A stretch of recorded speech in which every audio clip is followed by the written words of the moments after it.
아직도 가야 할 길. 스카팩과 함께하는 따뜻한 여정. 삶은 고해다.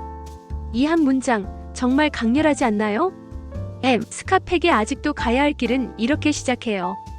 첫 페이지를 넘기자마자 마음이 쿵 내려앉았어요. 삶이 고통스럽다는 걸 우리 모두 이미 알고 있지만 누군가 이렇게 단호하게 말해주니 새삼 가슴에 와닿더라고요. 하지만 이 책은 단순히 삶의 무게를 이야기하는데 그치지 않아요.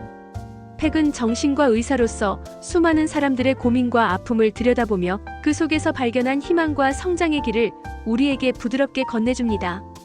그의 말은 따뜻하면서도 단단해서 읽는 내내 마치 오랜 친구와 깊은 대화를 나누는 기분이 들었어요. 이 책은 단순한 심리학 책이 아니에요.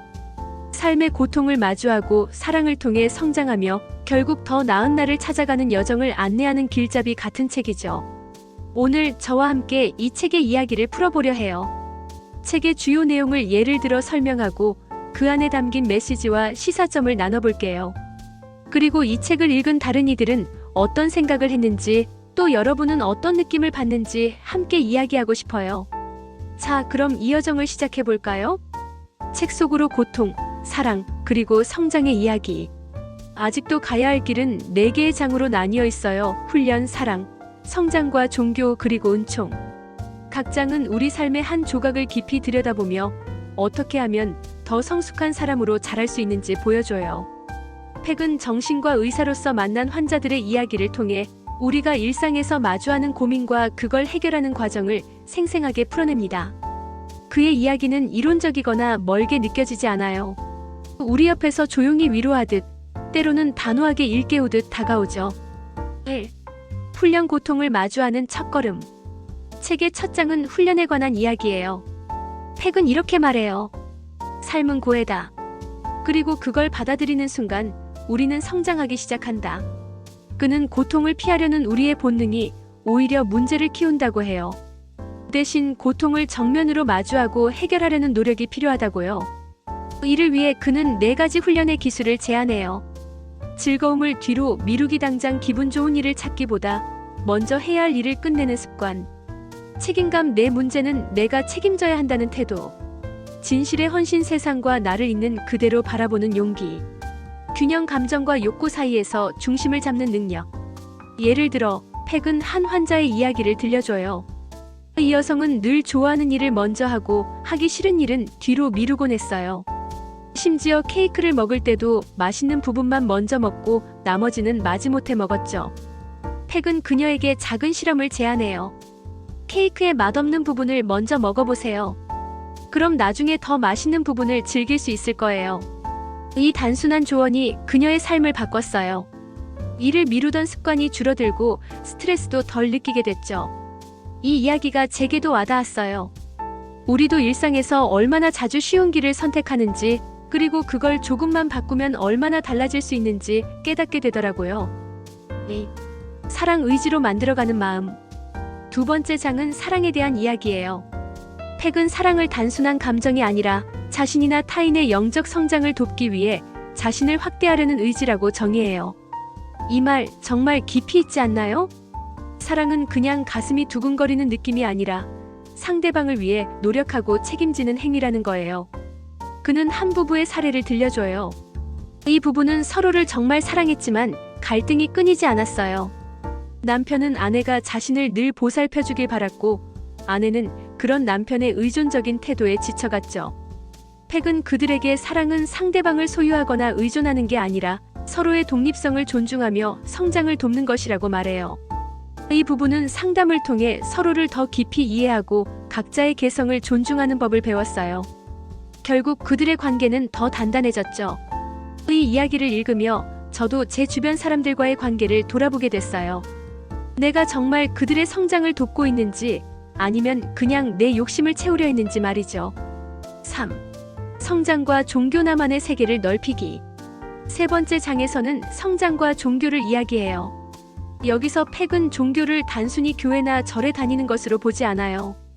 그는 종교를 우리가 세상과 자신을 이해하는 방식, 즉 세계관이라고 정의해요.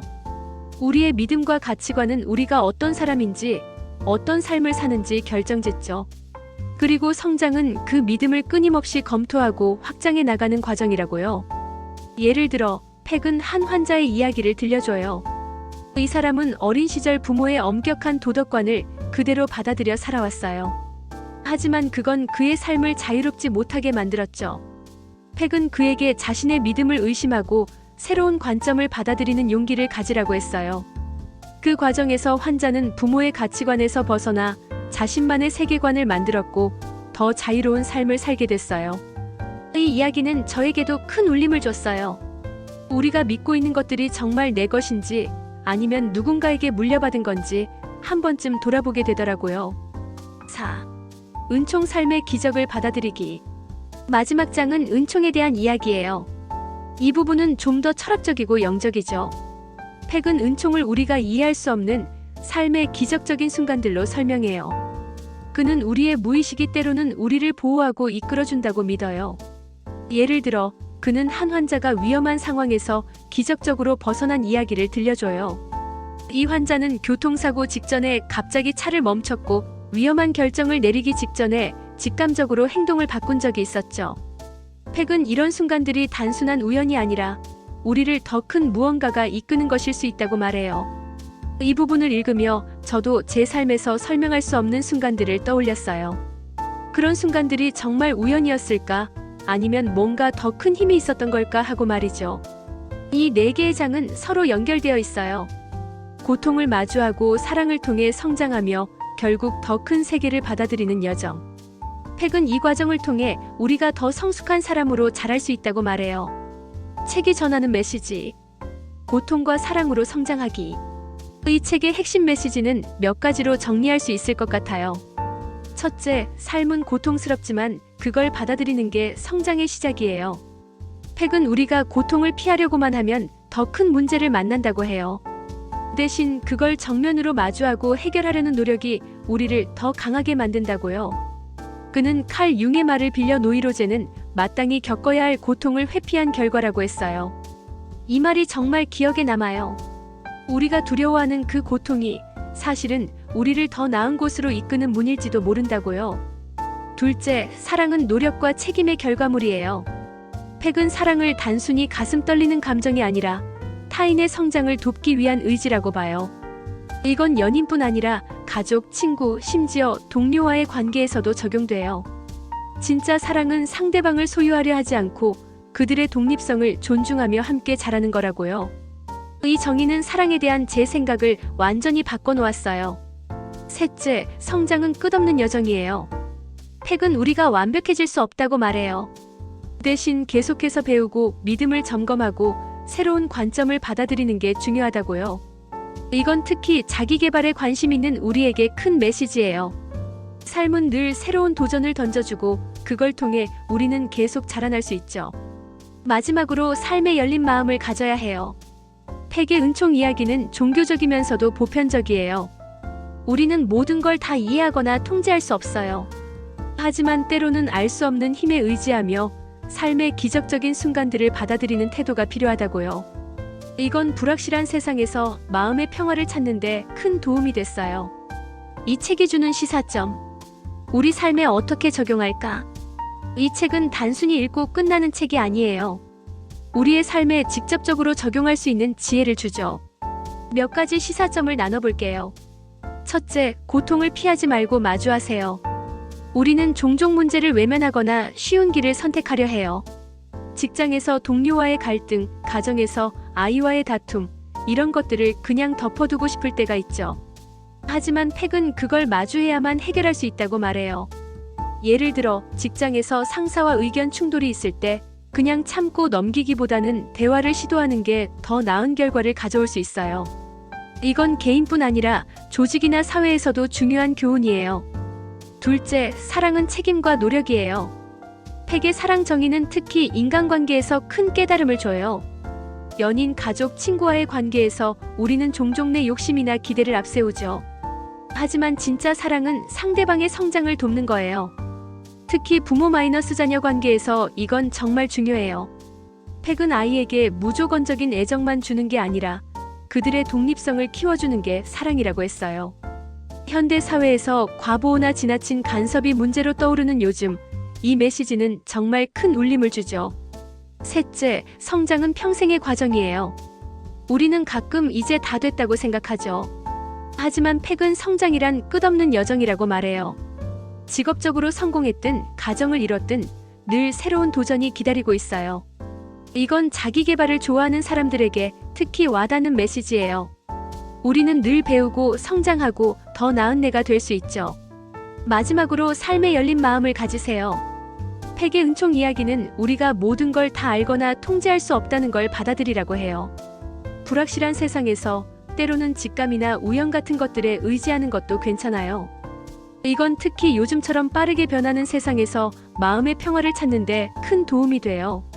이 시사점들은 단순히 개인의 삶에만 적용되는 게 아니에요. 우리가 속한 가족, 직장, 사회에서도 더 나은 관계와 성장을 위해 고민해 볼 수 있는 지침이에요. 다른 사람들은 이 책에서 뭘 느꼈을까? 아직도 가야 할 길은 출간된 지 수십 년이 지났지만 여전히 전 세계에서 사랑받는 책이에요. 독자들마다 이 책에서 받은 느낌은 조금씩 달랐지만 공통적으로 깊은 공감과 깨달음을 얻었다고 해요. 몇 가지 반응을 나눠볼게요. 1. 고통을 받아들이는 용기. 많은 독자들이 삶은 고해다라는 첫 문장에 큰 충격을 받았다고 해요. 한 독자는 이 문장을 읽고 내가 늘 고통을 피하려 했던 순간들이 떠올랐다고 했어요. 그는 이 책 덕분에 문제를 외면하지 않고 마주할 용기를 얻었다고요. 예를 들어 한 블로거는 직장에서 어려운 대화를 미루다 동료와 관계가 꼬였었는데 이 책을 읽고 대화를 시도했고 결국 관계가 더 좋아졌다고 썼어요. 2. 사랑의 새로운 정의. 팩의 사랑 정의는 많은 사람들에게 충격이었어요. 한 독자는 사랑이 감정이 아니라 의지라는 말이 처음엔 낯설었지만 내 연애를 돌아보니 정말 맞는 말이었다고 했어요. 특히 부모인 독자들은 팩의 메시지에 깊이 공감했어요. 한 엄마는 아이에게 무조건적인 사랑만 주는 게 아니라 독립성을 키워주는 게 중요하다는 점이 큰 깨달음이었다고. 3. 영적 성장과 세계관. 팩의 종교 이야기는 종교적 신앙이 없는 사람들에게도 큰 울림을 줬어요. 그는 종교를 단순히 교리가 아니라 우리가 세상을 이해하는 방식으로 봤죠. 한 독자는 종교적이지 않은 나에게도 이 이야기는 보편적인 메시지로 다가왔다며 자신의 믿음과 가치관을 돌아보는 계기가 됐다고 했어요. 또 다른 독자는 내가 믿는 게 뭔지, 그게 내 삶에 어떤 영향을 미치는지 고민하게 됐다고 썼어요. 4. 실용적인 삶의 지침. 팩이 제안한 자기 훈련의 기술들은 많은 사람들에게 실질적인 도움을 줬어요. 한 독자는 즐거운 일을 뒤로 미루라는 조언이 단순해 보였지만 실천하니 삶이 훨씬 효율적이고 스트레스가 줄었다고 했어요. 또 다른 독자는 책임감을 강조하는 부분이 특히 기억에 남는다. 내가 문제를 타인 탓으로 돌렸던 순간들을 깨달았다고 했죠. 5. 희망과 영감. 이 책은 많은 이들에게 희망을 줬어요.